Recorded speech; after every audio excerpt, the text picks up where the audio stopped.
Shalom, salam damai. Mari kita baca dari Injil Markus bab 4 dengan judul perikop Angin Ribut Diredakan.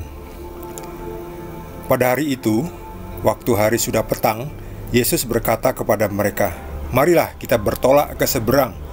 Mereka meninggalkan orang banyak itu lalu bertolak dan membawa Yesus beserta dengan mereka dalam perahu di mana Yesus telah duduk, dan perahu-perahu lain juga menyertai dia. Lalu mengamuklah taufan yang sangat dahsyat, dan ombak menyembur masuk ke dalam perahu, sehingga perahu itu mulai penuh dengan air. Pada waktu itu Yesus sedang tidur di buritan di sebuah tilam. Maka murid-muridnya membangunkan dia dan berkata kepadanya, "Guru, engkau tidak peduli kalau kita binasa?" Ia pun bangun, menghardik angin itu dan berkata kepada danau itu, "Diam, tenanglah." Lalu angin itu reda dan danau itu menjadi teduh sekali. Lalu ia berkata kepada mereka, "Mengapa kamu begitu takut? Mengapa kamu tidak percaya?" Mereka menjadi sangat takut dan berkata seorang kepada yang lain, "Siapa gerangan orang ini sehingga angin dan danau pun taat kepadanya?" Demikianlah sabda Tuhan.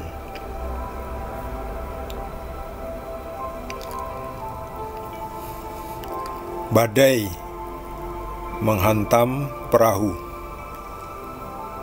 ada di danau.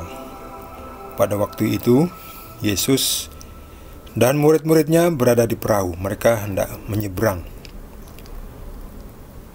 danau ya. Ini petanya kurang lebih ini. Danau Galilea sini ya. Menyeberang danau.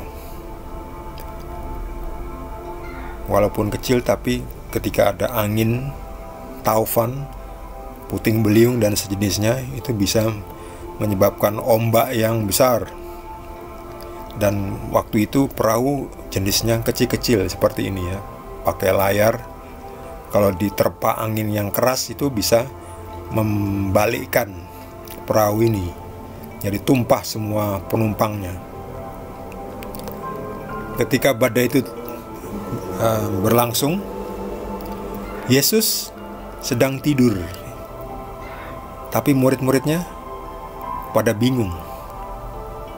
Pertanyaannya, mengapa Yesus bisa tenang, bisa tidur di saat angin ribut melanda? Ini menjadi contoh analogi bagi kehidupan kita.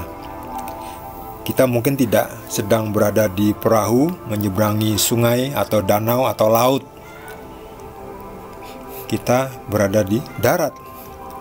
Gak ada hubungannya dengan perahu, dengan badai. Tapi kita punya badai kehidupan, kesulitan hidup, kesengsaraan hidup, sakit penyakit, kegagalan, kesusahan ekonomi, kekurangan uang, terbelit hutang, dikejar target, ditindas oleh atasan, ditindas, dibully oleh teman, oleh banyak orang juga mungkin. Itu adalah bagian dari badai.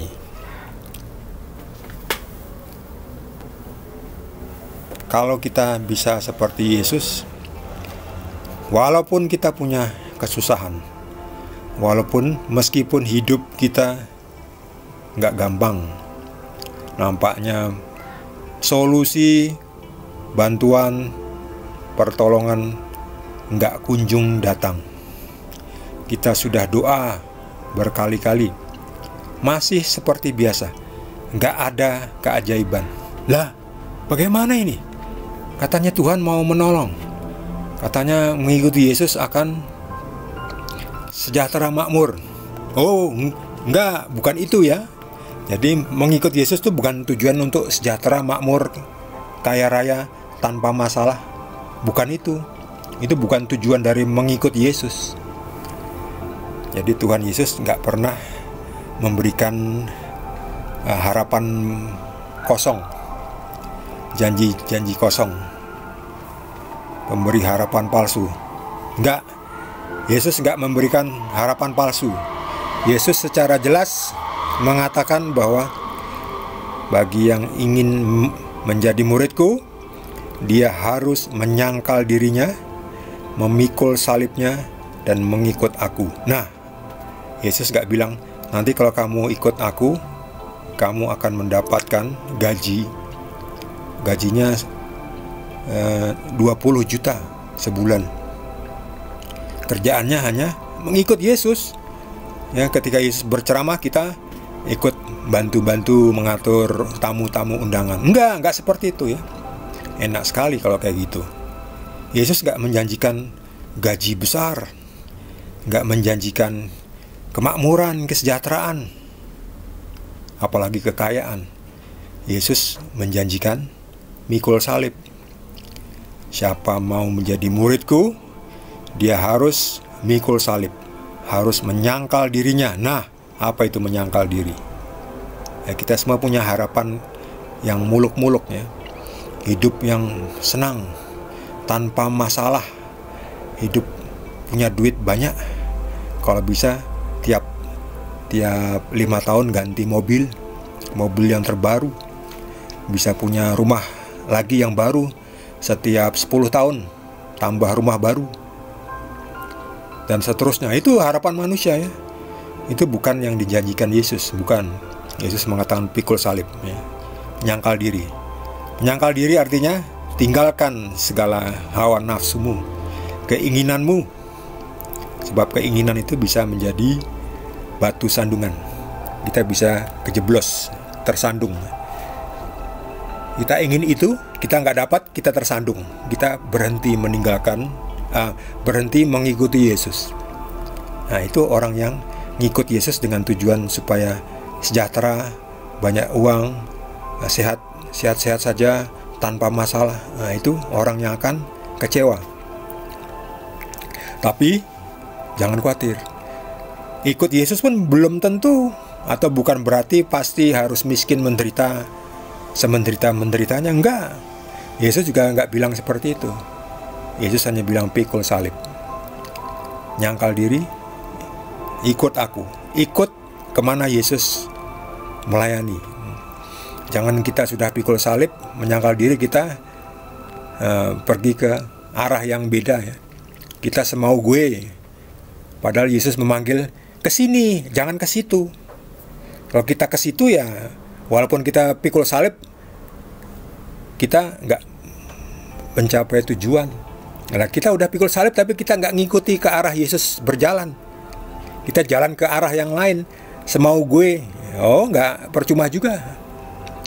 Jadi ketika kita udah pikul salib, udah menyangkal diri, kita ngikuti kemana Yesus mau kita berada. Makanya kita harus tanya dulu kepada Yesus, Tuhan, Kau ingin saya bekerja di mana? Melayani apa? Apa yang harus saya lakukan? Saya dihadapkan oleh pilihan ini, Tuhan. Saya harus pilih yang mana? Saya harus bekerja di mana? Saya harus punya istri siapa? Atau suami siapa? Ya kan, orang yang lagi milih jodoh itu kan juga kadang atau sering bingung. Pilihan banyak, cakep-cakep, cantik-cantik. Mau milih yang mana Tuhan? Bingung. Ya, kok yang orangnya keren kan banyak yang mau, bingung malah. Jadi mau milih yang mana bingung. Sebaliknya ada orang yang, saya nggak ada yang mau sama saya Tuhan. Sampai umur segini saya masih jomblo. Jadi maunya Tuhan apa? Apakah Tuhan akan memberi saya jodoh? Atau Tuhan ingin saya tetap hidup sendiri sampai saya mati? Ya silahkan Tuhan, semua ini kehendak Tuhan. Kalau Tuhan mau kasih jodoh, saya akan dapat. Kalau Tuhan tidak mau ngasih, ya saya tidak akan dapat. Ya, tetapi apapun pilihannya, ini maunya Tuhan. Nah, itu jauh lebih bagus daripada kita memaksakan diri. Udah gak dapat jodoh, dipaksakan cepet-cepet, saya sudah tua, ayo cepet, apapun lah, siapapun lah, langsung disamber ya. Dijadikan pasangan. Wah, itu bahaya ya. Hanya demi status misalnya ya. Khawatir ya. Sudah didesak-desak orang tua ya. Kamu kapan? Wah, bingung ya. Bahaya itu, kalau sudah gelisah gitu bahaya, nanti salah pilih. Itu salah satu contoh badai dalam hal perjodohan. Ada lagi dalam hal ekonomi, dalam hal kesehatan, dalam hal pekerjaan, dalam hal masa depan, hari tua, tempat di mana kita tinggal. Wow, itu banyak sekali ya badai, potensi badai. Potensi badai itu macam-macam. Badai keuangan, badai sosial, badai geografis, bencana alam, penyakit, banyak banget. Tapi Yesus ini mencontohkan tenang. Pada waktu itu Yesus tidur di buritan di sebuah tilam. Kok bisa ya? Ya bisa. Karena Yesus adalah Tuhan. Tuhan tuh tenang, santai aja. Karena Tuhan tahu apa yang akan dilakukan. Nah, kita memang khawatir, gelisah karena kita nggak tahu apa yang akan kita lakukan. Nah, justru itu kita harus pada saat mendapat badai, kita harus segera tanya kepada Tuhan. Seperti murid-murid ini, Tuhan, Guru, Engkau tidak peduli kalau kita binasa. Jadi kita harus seperti murid-murid ini juga, berseru kepada Tuhan Yesus. Tuhan, tolonglah, kondisiku seperti ini. Ya, pada saat ini ya memang Yesus bangun dan secara ajaib meredakan angin ribut. Diam, tenanglah. Jadi saat itu juga ya, angin itu reda. Gak perlu nunggu sehari lagi, 2 hari lagi, langsung saat itu juga. Lalu Yesus menegur muridnya, kenapa kamu begitu takut? Kenapa kamu tidak percaya? Ini juga perkataan Yesus kepada kita ya. Ketika kita menghadapi badai hidup, penyakit, kesulitan uang, jodoh, pekerjaan, tempat tinggal, kenapa kamu takut? Kenapa kamu tidak percaya? Percaya saja. Biarkan Tuhan yang bekerja.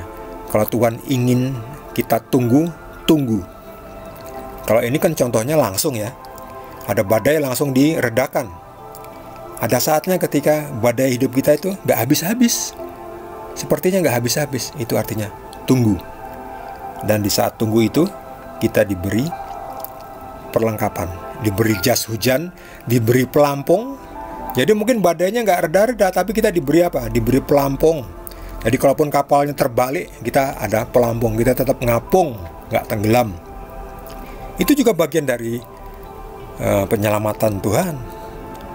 Diberi fasilitas untuk bisa bertahan, termasuk kesabaran.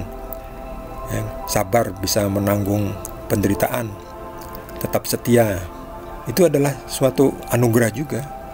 Jadi nggak melulu sesuatu yang fisik sesuai dengan harapan kita, karena Tuhan punya caranya sendiri untuk menolong kita. Jadi yang penting jangan takut, percaya saja. Pada saatnya nanti badai hidup kita akan reda. Bagi saudara yang mendapatkan tambahan pencerahan dari Tuhan Yesus, boleh juga berbagi dengan kita. Yang belum subscribe, jangan lupa di subscribe dan juga di like.